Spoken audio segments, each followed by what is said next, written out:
नमस्कार, बहुत स्वागत है आपका।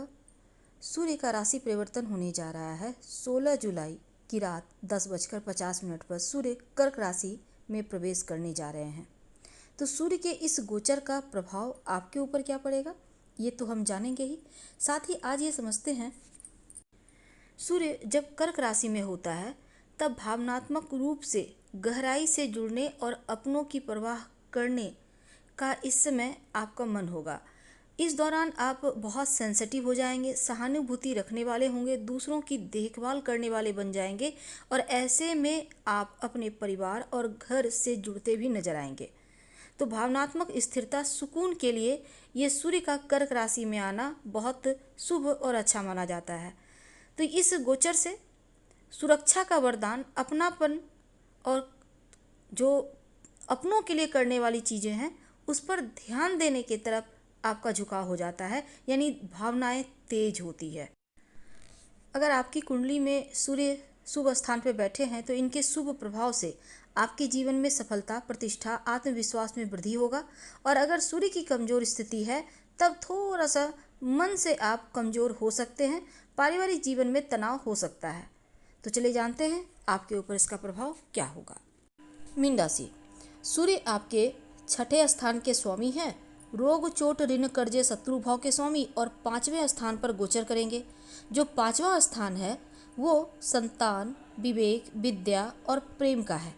तो सूर्य के पंचम स्थान में आने से आप अपने मेहनत के बल पर, बुद्धि के बल पर सफलता प्राप्त करेंगे। हालांकि इस समय संतान की तरफ से सुख मिलने में अगर कोई बाधा थी वो समाप्त होगी और साथ ही इस समय रिश्ते बढ़िया होंगे सबके साथ।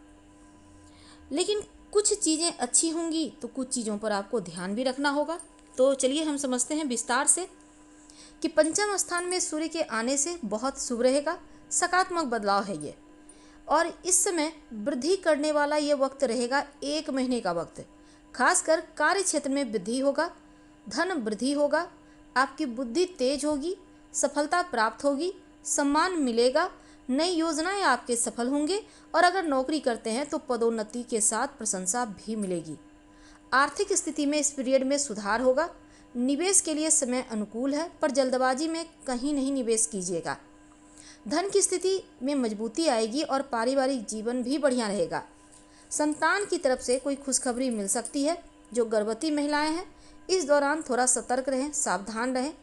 पंचम का सूर्य गर्भस्थ शिशु के लिए थोड़ी परेशानी देता है तो अपना ख्याल रखिएगा। उपाय के तौर पर अगर आप मीन राशि की प्रेग्नेंट हैं तो आप संतान गोपाल मंत्र का जप करें और शिव जी की आराधना करें तो अच्छा रहेगा, क्योंकि श्रावण का माह है, शिव जी की आराधना करें। परिवार में कोई शुभ मंगल कार्यक्रम इस मध्य होंगे, कोई शुभ समाचारों की प्राप्ति होगी, धार्मिक आयोजन हो सकता है आपके घर में। और इसके साथ ही अगर हम प्रेम जीवन की बात करें तो देखिए बहुत उत्तम तो नहीं है, क्योंकि प्रेम में अहंकार का प्रवेश हो सकता है, आपकी वाणी में थोड़ा तेजी आ सकता है।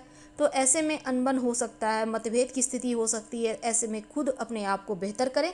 दाम्पत्य जीवन आपके लिए ठीक रहेगा, यहाँ पर दिक्कत नहीं है। अब जो लोग प्रेम संबंध में हैं उनके लिए थोड़ा सा ध्यान रखना होगा प्रेम संबंध के मामलों में।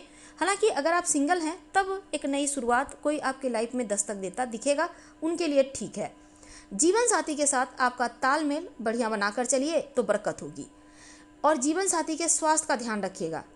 वैसे तो पेट का थोड़ा सा या पित्त का संबंधी समस्या हो सकता है, ख्याल रखें अपना, खान पान कर कंट्रोल रखें और योगा एक्सरसाइज जरूर करें। पॉजिटिव एनर्जी से भरपूर रहने के लिए अच्छा सोच भी आवश्यक है। जो विद्यार्थी हैं उनके लिए ये गोचर बहुत अच्छा है। अगर आप पढ़ाई नहीं भी करना चाहते हैं तो भी आपका पढ़ने में मन लगेगा, यानी जो पढ़ेंगे एक बार में याद हो जाएगा, पढ़ाई की तरफ रुझान बढ़ेगा, कुछ नई चीज़ें सीख सकते हैं। प्रतियोगिता परीक्षा की तैयारी कर रहे हैं तो सफलता प्राप्ति के आपके लिए योग बनेंगे और ये गोचर आपके लिए बहुत अनुकूल है। मीन वालों, सूर्य का गोचर सर्वश्रेष्ठ है।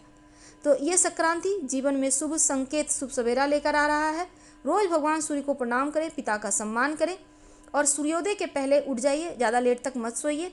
संभव हो तो दोपहर के समय खासकर वैसे रविवार के दिन नॉनवेज वगैरह नहीं खाइए, श्रावण माह में तो कोई भी नहीं खाता, पर फिर भी थोड़ा सा आप इन चीज़ों को इग्नोर करें तो अनुकूल रहेगा।